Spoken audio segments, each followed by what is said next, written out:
විදේශගත වෙන අපේ තරුණ තරුණියෝ මේ දවස්වල પાස්පෝර්ට් පොලිමේ විශාල වශයෙන් ඉන්නවා.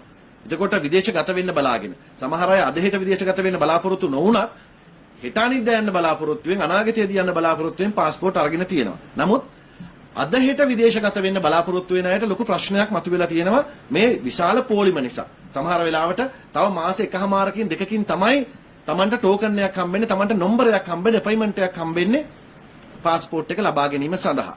දැනට ඉමිග්‍රේෂන් එකෙන් පළාත් වශයෙන් પાස්පෝර්ට් නිකුත් කරන කාර්යාල තිබුණත් කොළඹ කාර්යාලයේ දැඩි තදබදයක් තියෙනවා. ඒ නිසාම අපි ආගමන විගමන පාලකවරයාගෙන් ඉල්ලීමක් කරා මේ සම්බන්ධයෙන් විශේෂ කවුළුවක් අපිට ලබා දෙන්න කියලා විදේශගත ශ්‍රමිකයන් වෙනුවෙන්.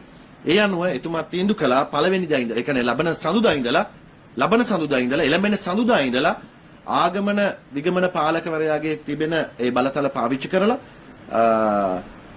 ඒ પાස්පෝර්ට් කන්තෝරුව ඇතුලේ විශේෂ කවුන්ටරයක් විදේශගත වීමට සඳහා Tamanට ලැබිච්ච ලේඛන ඉදිරිපත් කිරීමෙන් අනතුරුව එයාලට විදේශගත වෙන්න පුළුවන් අවස්ථාව සලසලා දෙන්න. ඒ අයට પાස්පෝර්ට් එක ඉක්මනින් හදලා දෙන්න. එහිදී ඒජන්තවරුන්ටත් ඒ අවස්ථාව හම්බ වෙනවා. ඒ වගේම පුද්ගලික වශයෙන් විදේශගත වෙන අයටත් විදේශ සේවා නියුක්ති කාර්යාංශයෙන් ලබා ගන්න ලිපියකින් අනතුරුව එයාගේ විදේශගත වීමේ අවශ්‍ය ලියකියවිලි ඉදිරිපත් කරලා ඉතාමත්ම ඉක්මනින් પાස්පෝර්ට් එක ලබා ගන්න අවස්ථාව සලසා දෙන්න අද තීන්දුව කළා. ඒකත් ලබන සඳුදා ඉඳලා ක්‍රියාත්මක වෙනවා.